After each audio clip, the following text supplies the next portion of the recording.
é a parábola do bom samaritano.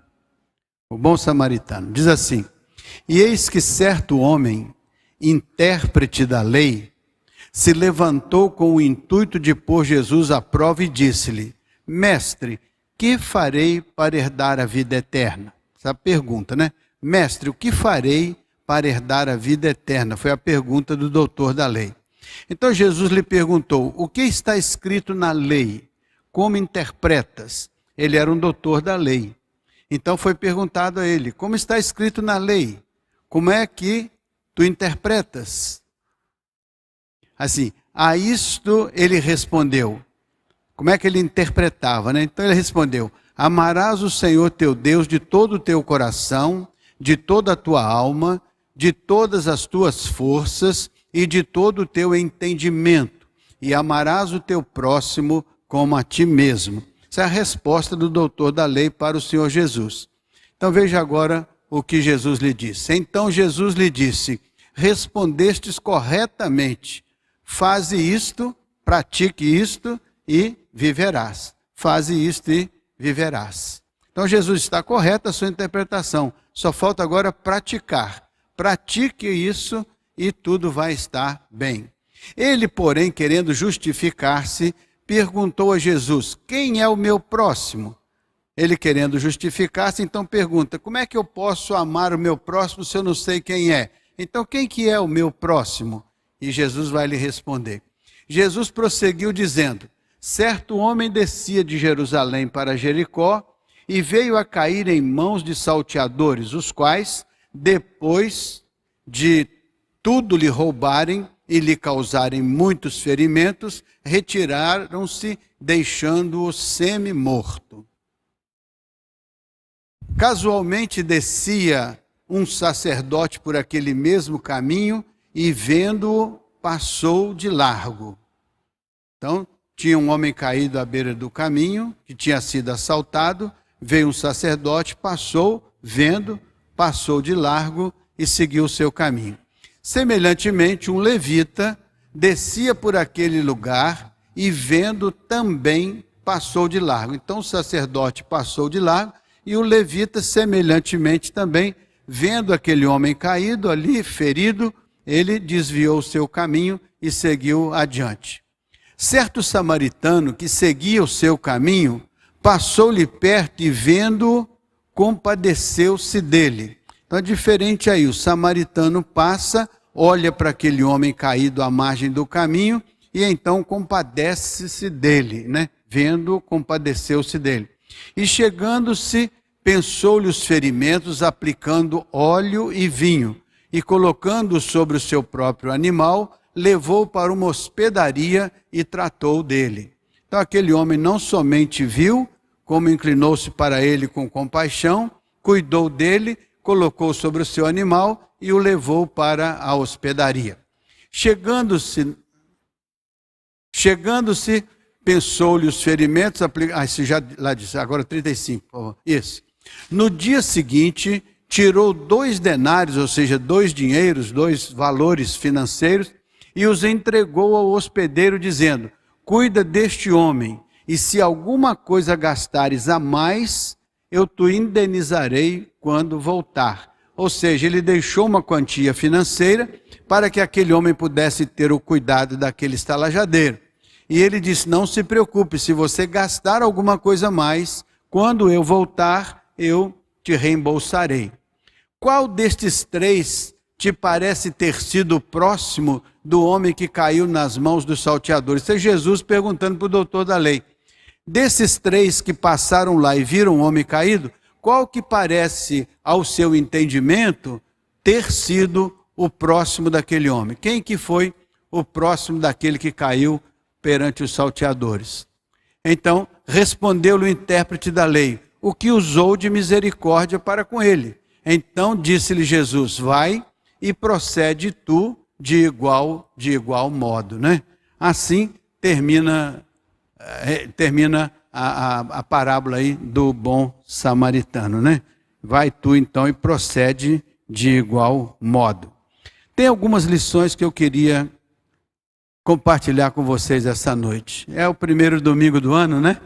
Estamos começando uma longa jornada, né? Que são 52 semanas. Essa é a primeira. Todo ano tem 52 semanas. Essa é a primeira semana de uma série de 52. Então nós vamos começar fazendo a seguinte pergunta: quem se importa com você? Quem se importa com você? Ali estavam vendo que um homem foi ferido, foi assaltado, foi machucado, foi deixado meio morto à beira do caminho, foi espoliado dos seus bens, e passando alguém olhou, viu, passou outro alguém, olhou, viu, mas continuou o seu jornal. Mas alguém parou, interessou-se por ele e cuidou dele. A pergunta é: quem se interessa por você? Quem se interessa pelo seu destino, pela sua história, pelo que lhe acontece? Quem se interessa por você? É bom quando encontramos um crente verdadeiro, uma pessoa boa, alguém que nos vendo numa situação difícil, ou numa dificuldade, ou numa crise, ou sofrido por alguma situação, ou com algum espinho, alguma ferida, e chega aquele crente especial, particularmente sensível, olha para nós, se interessa por nós, se aproxima de nós, se inclina com misericórdia sobre nós e cuida de nós. É muito bom quando na vida a gente encontra um ombro amigo sobre o qual a gente pode se debruçar e onde a gente pode chorar as tristezas, as lutas e às vezes abrir o coração e compartilhar as mágoas da alma, né? Então, vamos ver nessa parábola quem é que se importa com você, como quem é que se importou com aquele homem. O texto vai nos mostrar que Jesus é o bom samaritano, que te encontra no meio do caminho caído e sem forças. A estalagem que ele usa pode ser símbolo da igreja, para onde Jesus leva os seus feridos para serem cuidados e para se tornarem também bons samaritanos no futuro. Então nós vamos pensar em dois aspectos. Um é que Jesus é o bom samaritano dessa história, e ele nos encontra no meio do caminho. E vamos pensar que a estalagem para onde ele conduz os feridos que ele alcança no meio da rua, ele leva para a sua casa, que é a sua igreja, que ele construiu com essa finalidade, para ser aqui o acolhimento daqueles que, segundo a sua boa vontade, se unem a ele e formam o seu corpo, do qual ele é a cabeça. E cabe à igreja então cuidar, abençoar, levar avante o propósito de Deus, quando te alcançou e deixou você no meio desta comunidade, para que aqui você pudesse ser cuidado e pudesse alcançar a plenitude da sua experiência espiritual, amadurecer na fé e tornar-se também, depois desta compreensão, um bom samaritano, que vai unir-se aos outros que aqui existem para ajudar aqueles que o Senhor vai trazer com o propósito de abençoar a sua vida. Quem é que se importa com você? Essa igreja se importa com você. Quem é que se importa com você? As pessoas que estão sentadas aqui se importam com você. E se não se importam o suficiente, elas poderiam ser semelhantes àqueles que passaram de largo e não olharam para a sua particularidade ou para a sua singularidade. Mas nesta noite nós queremos ver qual é o exemplo que nós vamos modelar.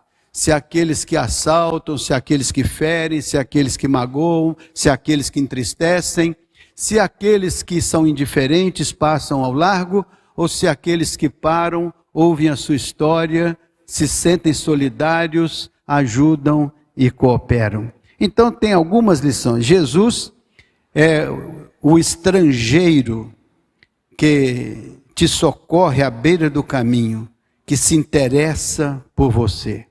Então Jesus, aquele samaritano não era o estrangeiro? Os samaritanos não se davam com os judeus. Mas quando aquele samaritano viu aquele homem caído na beira do caminho, ele não estava preocupado se ele era judeu, se ele era samaritano, se ele era qualquer outra pessoa, que para ele seria um estrangeiro. Mas ele olha para aquele homem, e a Bíblia diz que ele moveu-se de íntima compaixão. É isso que fez aquele homem interessar-se pelo outro. Não foi somente a sua condição de abatido na beira do caminho. Não foi somente a sua condição de ter sido assaltado. Não foi somente a sua condição de estar semi-morto. Foi a compaixão que tinha no seu coração, que olhando para aquele homem foi ativada como uma motivação. E ele então inclinou-se sobre aquele homem e cuidou daquele homem. É assim que Jesus faz conosco, porque muitas vezes na vida nós vamos ser assaltados. Muitas vezes na vida vamos ser surpreendidos com o inesperado. E as pessoas assaltam, às vezes para roubar um bem material, às vezes para roubar um dinheiro, às vezes para roubar um objeto. Às vezes elas vão quebrar uma propriedade sua para invadir e tirar alguma coisa. Mas a pior de todas as situações é quando alguém nos assalta espiritualmente. É quando o inimigo mortal das nossas almas nos aprisiona de uma maneira que ele nos limita, que ele nos fere, que ele nos magoa, que ele tira a nossa alegria, que ele coloca dentro de nós sentimentos ruins. E então, este sequestro espiritual, esse sequestro emocional, que nos deixa isolados à beira do caminho, chorando, sofrendo, doloridos na alma, é nessa hora que o Senhor, movendo-se de íntima compaixão, chega até nós e diz como hino: é meu todo o trabalho, e o teu trabalho é descansar em mim. Então o Senhor é aquele, mesmo parecendo um estrangeiro que veio do céu como desconhecido e habitou entre nós, para falar a nossa língua, para sentir as nossas realidades e para compartilhar o amor de Deus, a compaixão de Deus para nossas vidas feridas, cansadas, oprimidas e sobrecarregadas. Por isso que ele diz: vinde a mim todos vós que estáis cansados, oprimidos, sobrecarregados, e pode acrescentar feridos, abatidos, decepcionados, frustrados em todas as áreas. Não importa a condição em que você esteja agora à margem do caminho, ele diz: eis que eu estou à porta e bato. Se você ouvir a minha voz e abrir o seu coração, eu entrarei em sua casa, cearei com você e você participará da minha ceia. Ele faz um convite para estar conosco, qualquer que seja a situação pela qual estejamos passando ou vivendo. Aquele homem tinha sido vítima de salteadores.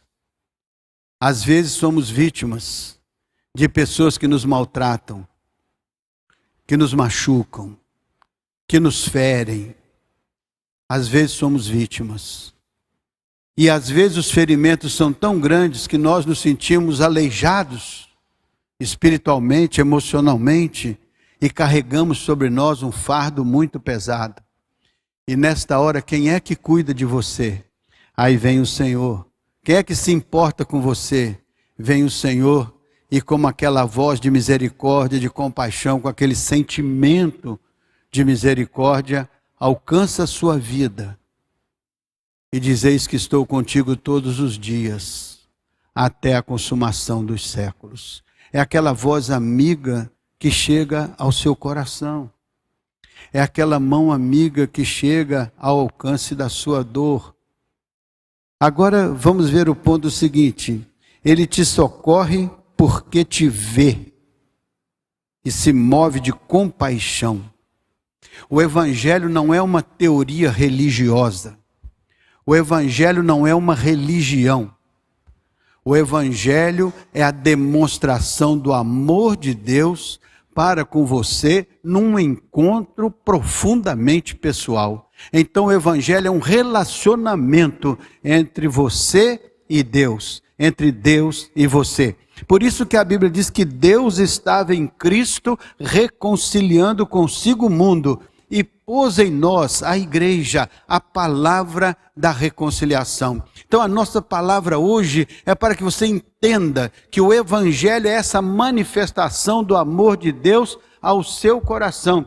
qualquer que seja a situação que você esteja vivendo. Ah, mas eu estou muito feliz, eu estou muito alegre, nenhum salteador me alcançou, ninguém machucou a minha alma, ninguém me prejudicou. Aleluia, meu irmão. Então você está pronto para ser o bom samaritano para toda uma comunidade de pessoas que sofrem e que passam por momentos difíceis. E se você teve a bênção de não sofrer, então você está preparado e aperfeiçoado para ser um ombro amigo para aqueles que sofrem. Por isso que todos nós temos um lugar na seara, não somente para sermos curados pelo Senhor, mas também para ajudarmos o Senhor na cura daqueles que precisam ser alcançados com alguma forma de misericórdia, com alguma forma de compaixão. E isso o Senhor vai colocar no nosso coração, e com isso poderemos nos curvar ante aqueles que por alguma razão sofrem e precisam desse cuidado, dessa atenção, desse apoio. Então o Evangelho não é uma religião, o Evangelho é um relacionamento de Deus conosco. A Bíblia diz, porque Deus amou o mundo, isso inclui eu e você, Deus amou o mundo de tal maneira, de uma maneira tão extraordinária, que deu o seu Filho unigênito para estar conosco. Deus estava em Cristo reconciliando consigo o mundo. Deu o seu Filho para nos reconciliar com Ele, para curar as nossas dores e as nossas feridas.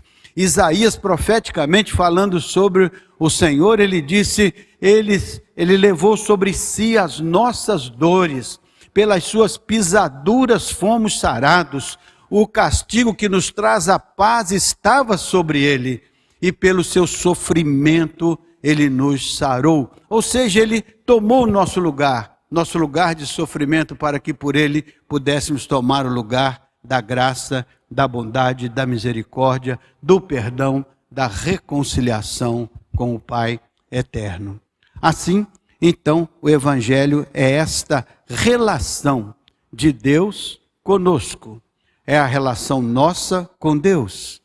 Então, se nós apenas cumprimos preceitos religiosos e obedecemos determinados regulamentos, nós somos bons religiosos, como aquele doutor da lei, que dizia, o que eu tenho que fazer para herdar a vida eterna? Jesus disse, siga os preceitos da lei. Como é que você interpreta?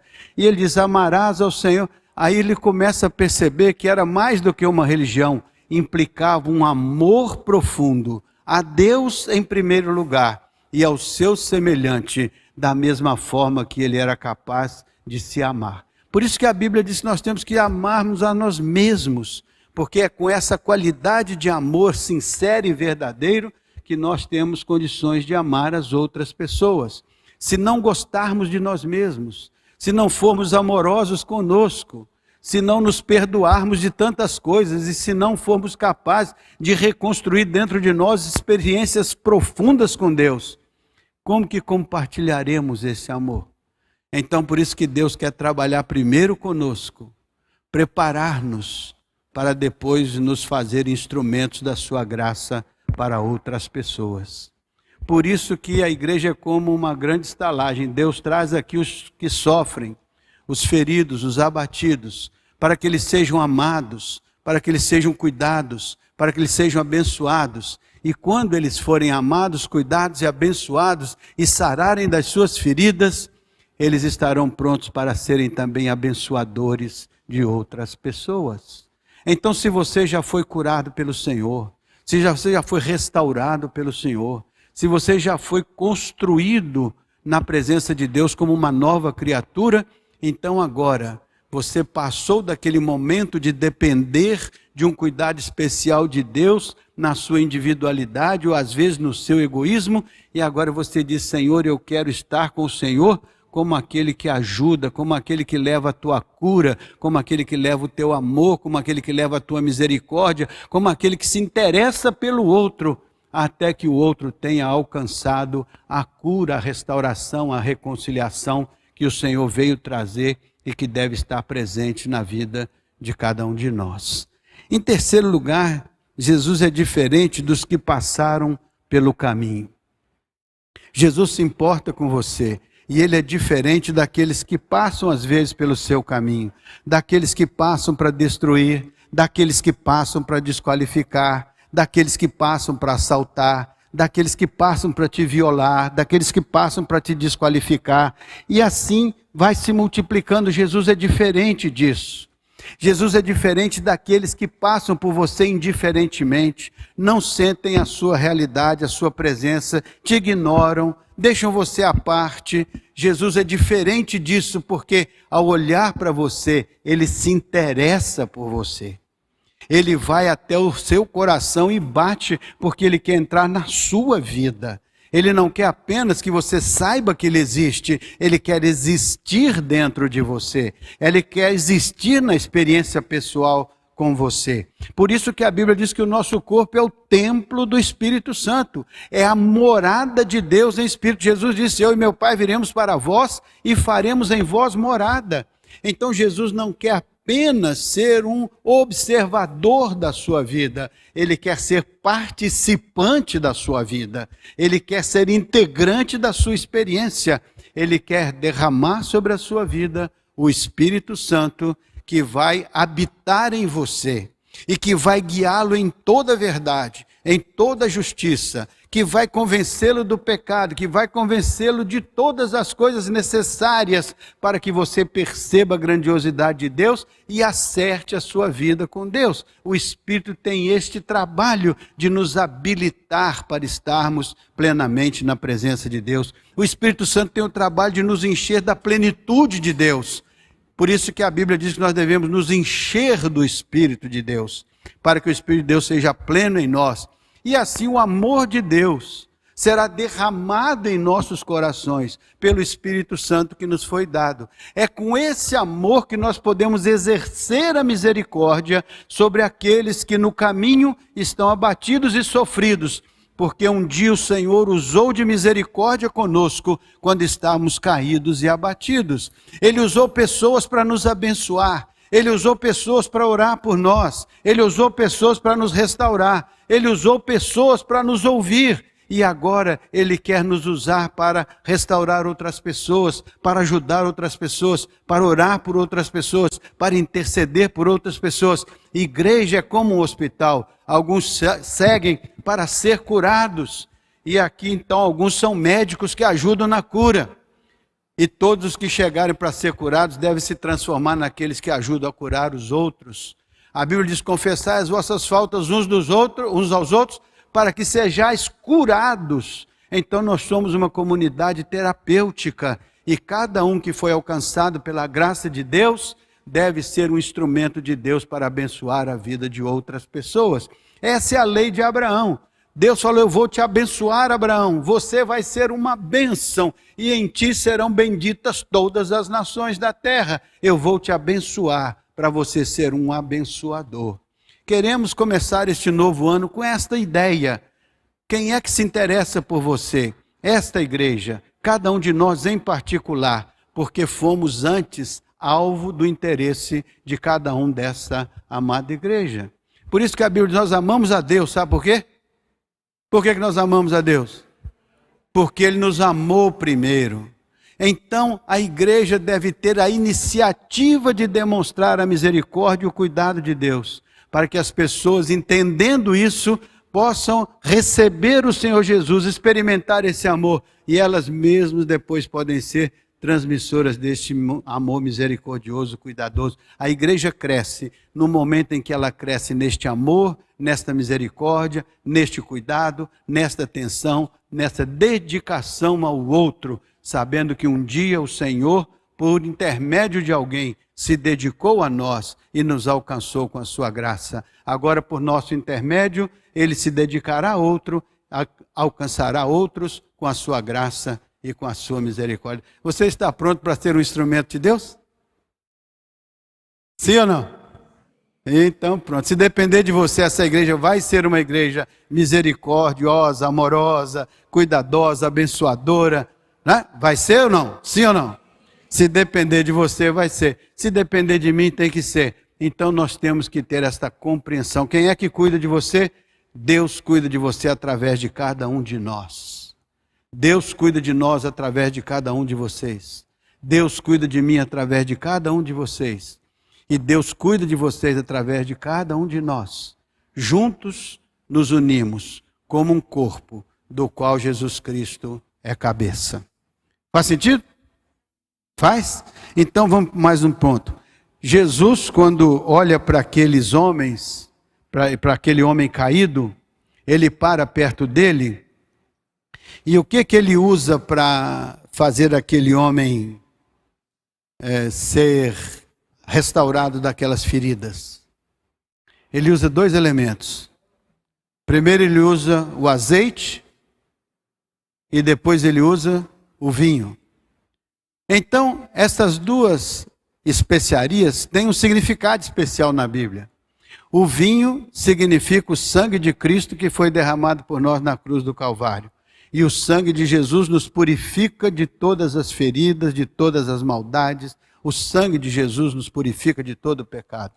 Mas importante é o azeite, que simboliza a unção, que simboliza o Espírito que nos unge. Então, olhe só, quando Jesus se inclina para nós, Ele não somente sara as nossas feridas, mas unge as nossas vidas com o óleo, representado aqui pelo azeite, e que simboliza o Espírito Santo derramado em nossas vidas. Então, isto que a igreja deve ser, aquela que cuida, aquela que cura, aquela que derrama a unção do Espírito pelo testemunho de cada crente, que é, no contexto da igreja, cheio do Espírito Santo, pleno do Espírito Santo, cheio da presença magnífica, extraordinária de Deus. É isso que faz a igreja ser um instrumento poderoso nas mãos de Deus, para ser um instrumento que abençoa, que cura, que sara, que transforma, que intercede, que ora, que acompanha. Não é assim? É muito importante quando você se sente abatido na beira do caminho e sabe que tem uma comunidade de fé à qual você pertence, que está naquele momento levando a sua vida até a estalagem do Senhor, até a glória do Senhor, até a presença do Senhor, está orando por você, intercedendo por você, ajudando você na oração, na intercessão, e muitas vezes vai estar do seu lado aconselhando, muitas vezes vai estar do seu lado solidariamente. No grupo pequeno onde você se reúne, estarão lá irmãos do seu lado, orando por você, intercedendo por você. Quando a sua casa se abre para acolher os irmãos, e ali está acontecendo uma comunhão dos salvos, pessoas que se unem para abençoar as vidas uns dos outros, intercedendo, orando e levando as cargas uns dos outros, cumprindo o ministério de Jesus Cristo. Quem é que se importa com você? E com quem você se importa? Com quais pessoas desta igreja você se importa verdadeiramente? Eu quero que se importem comigo porque eu preciso muito do apoio desta igreja. Excelente. E com quem que você importa? Para que a recíproca seja verdadeira, para que a comunhão seja verdadeira. Se você quer que esta igreja cuide da sua vida, te ajude, te apoie, ore por você e seja a revelação de Deus ao seu coração, você também, na sua particularidade, deve ter este mesmo pensamento. Eu também quero ser uma bênção para esta igreja, para esta comunidade. Não para essa instituição, mas para as pessoas que dentro desta organização formam um organismo vivo, que é o corpo de Cristo, do qual Ele é cabeça, do qual Ele é o cérebro. Então, o óleo da unção foi usado lá, e o óleo da unção do Espírito é usado na sua vida, porque o Senhor unge a sua vida com o seu Espírito Santo. Por isso que nós falamos, unge-nos com o teu Espírito, porque esta unção cura as nossas feridas. Outra coisa, Jesus te carrega para um lugar seguro, onde você pode ser cuidado. Eu estava falando da igreja. Jesus, Ele te alcança onde você está, e te carrega para o seio de uma comunidade onde você pode ser abraçado, pode ser querido, pode ser recebido.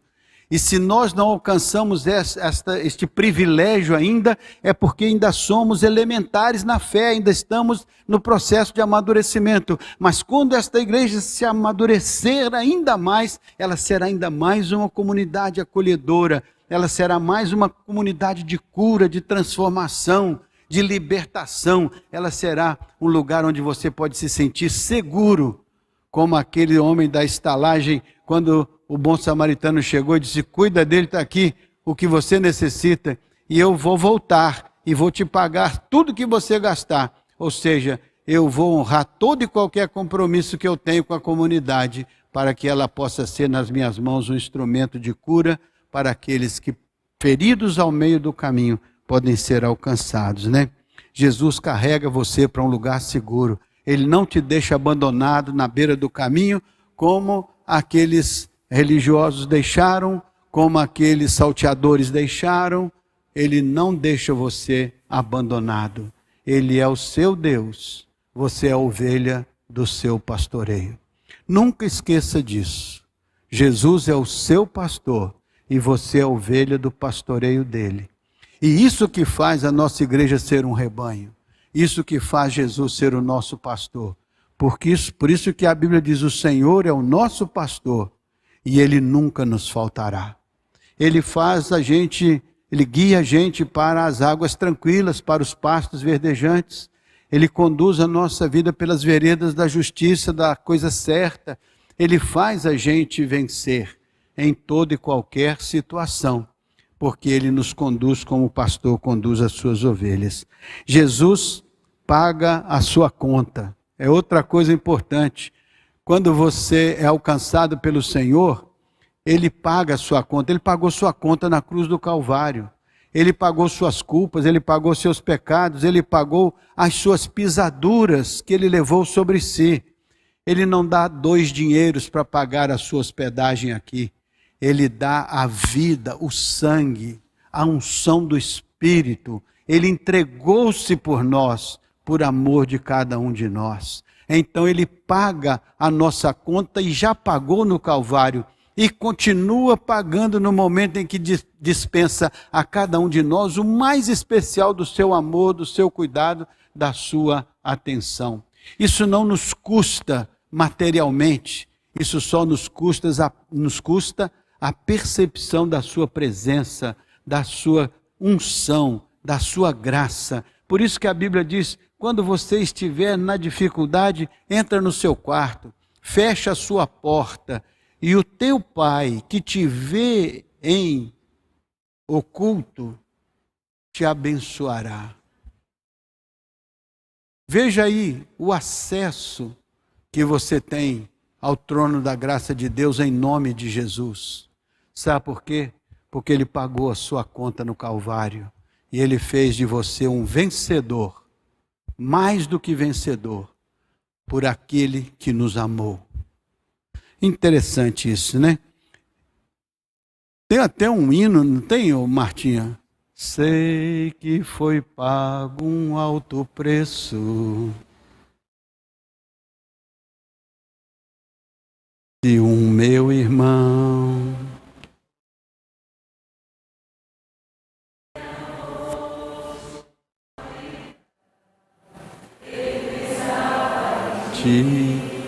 Pensava em mim, pensava em nós.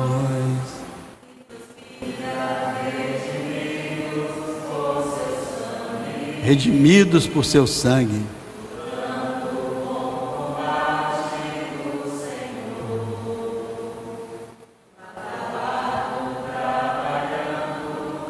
Sua igreja edificando em fileiras pelo amor, e na força do Espírito Santo nós declaramos aqui que pagaremos o preço de sermos um só coração no Senhor, para que as trevas militem e nos separar.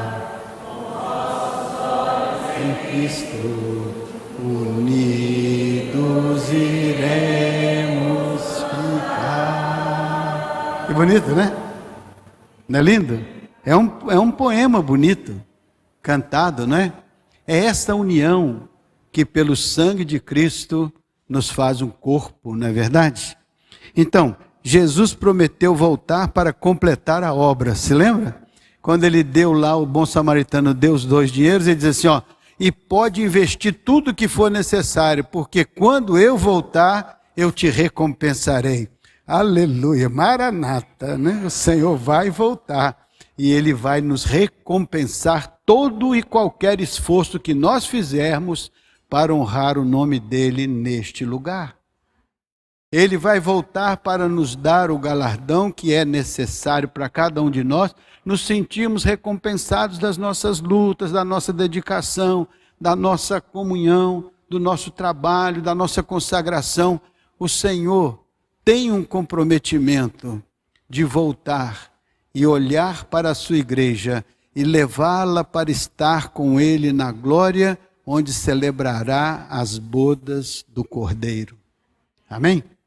Então isso é importante da gente saber, né? Jesus é aquele que nós devemos modelar.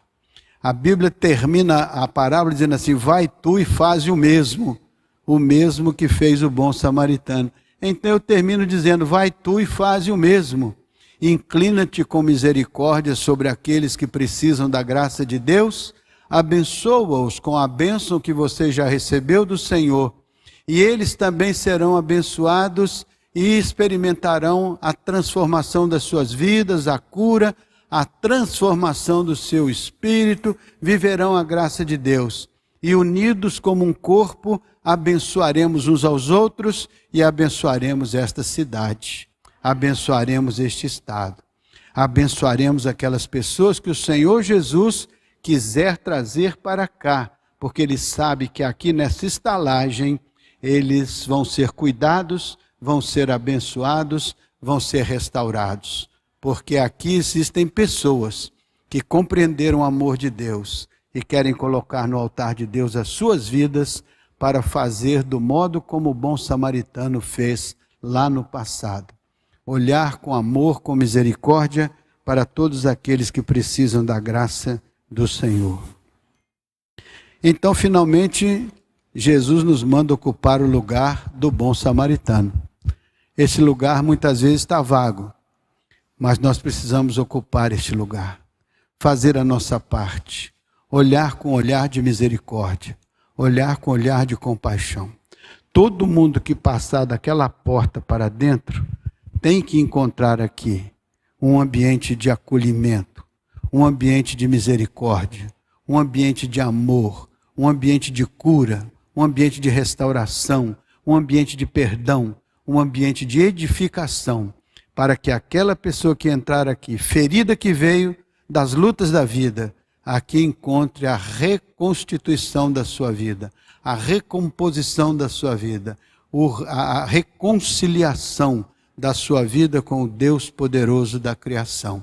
E esta igreja, somando todos aqueles que já vivem esta experiência e outros que ainda viverão, faremos o que aconteceu no primeiro século, e acrescentava o Senhor à igreja todos os dias aqueles que iam se salvando.